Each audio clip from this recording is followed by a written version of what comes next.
Rankings podcast where we debate the dominance of two wholly unrelated things to see which will enter the top 25 of the domination rankings of everything. Ultimately decided by you, the voters. For today's big debate, Mike Hurley is arguing for bacon. Ooh. And I'm pulling for the world champion New York Knicks. Well, I'm going to kick it off here, Dave, because I just had a big plate full of bacon. I love bacon. And the bacon industry is over $75 billion worldwide. People love bacon. In fact, the American consumer, on average, eats about 18 pounds of bacon a year. That's about the same weight as the average car tire or an 8-month-old baby.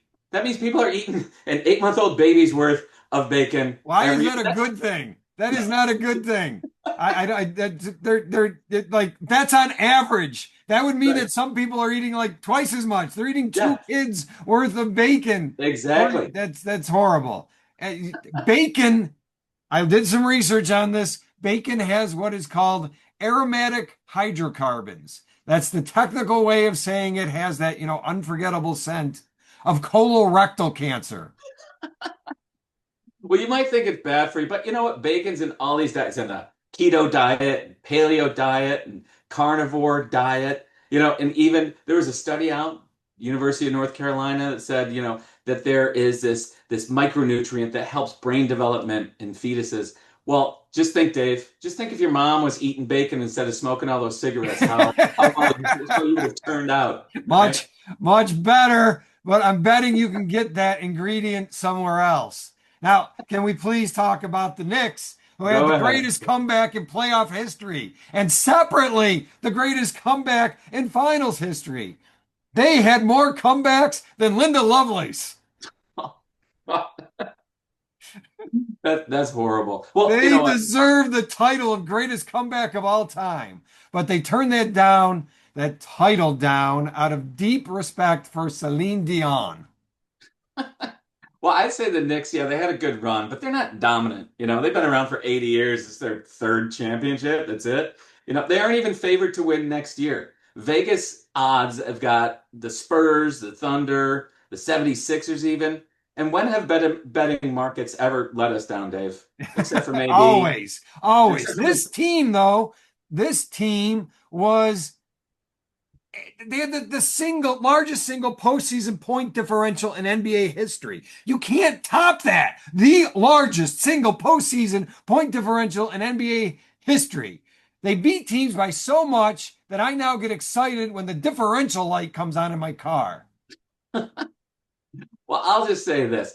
I don't know about Knicks, but I just can't stand Knicks fans. Knicks fans, all these, I mean, they're just a bunch of posers and criminals, right? It's like, okay, No, so who you got? Taylor Swift, those Haim sisters, whoever they are. But you know what? You know where the real fans are? I saw the real Knicks fans after the game was over. They're marching around out in the streets, tearing down street signs, assaulting police officers, lighting school buses on fire. Those are your real fans.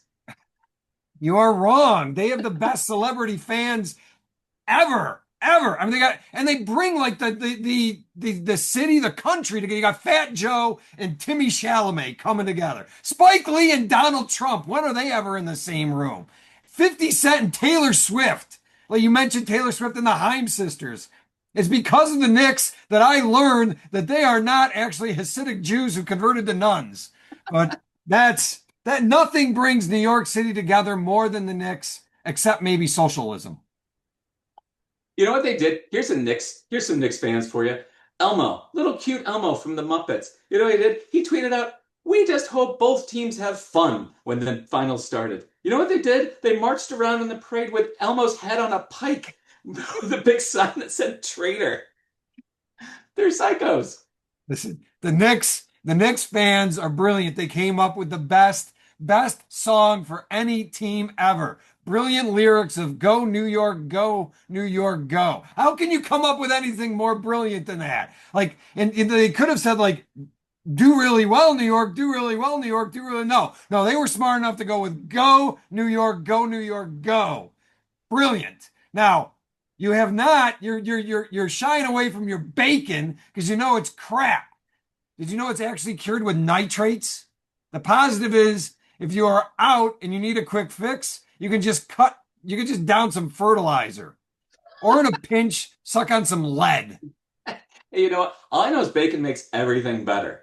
Like take dates for instance. Who's sitting around eating dates? No one's ever Nobody. thought of a date since I don't know 2,000 years ago. But nowadays, if you're at a party and they bring out a tray of dates wrapped in bacon, you are just like ecstatic. In fact, I've been to cocktail parties where waitresses bring out bacon wrapped dates, and men have prematurely ejaculated just from the sight and smell of it. I don't And know so what wait, parties that's you're why, going to. pro tip to all you youngsters out there, don't wear khakis to fancy cocktail parties. Dear God.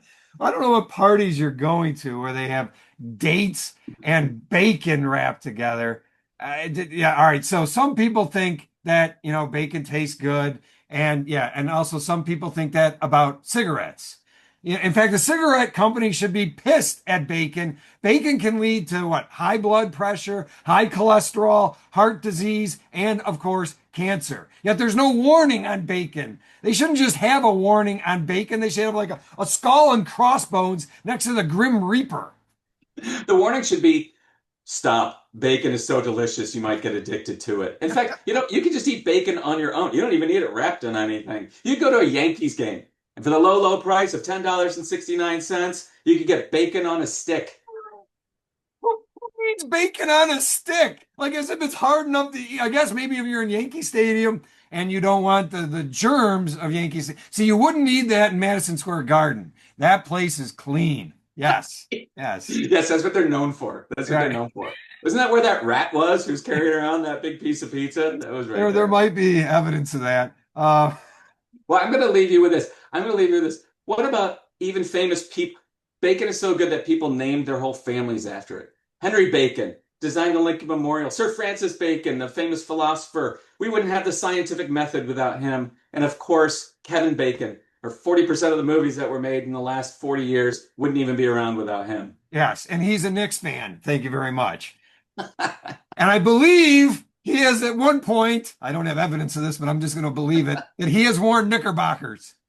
I wear knickerbockers while eating Orville Redenbacher and sporting blue blockers.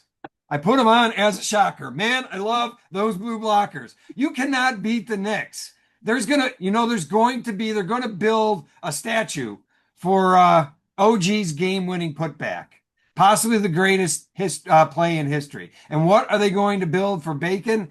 A wing at a hospital for coronary disease.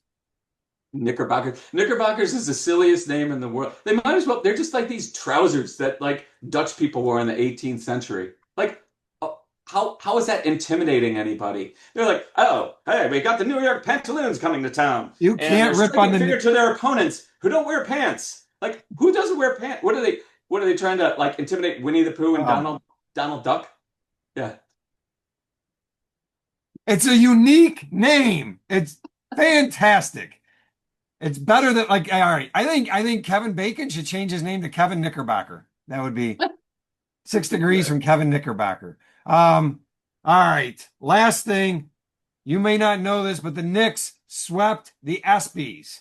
And while I will begrudgingly agree that sweeping the ESPYs is a feat only slightly more impressive than the time I swept the garage. All right. Well, there you have it. That is our debate on the New York Knicks versus Bacon. Now it's up to you, the audience, to decide what gets into the top 25. How do you vote? Just go to Google, throw in Domination rankings. It'll get you there. I'm Dave Barron. That's Mike Hurley. Thank you very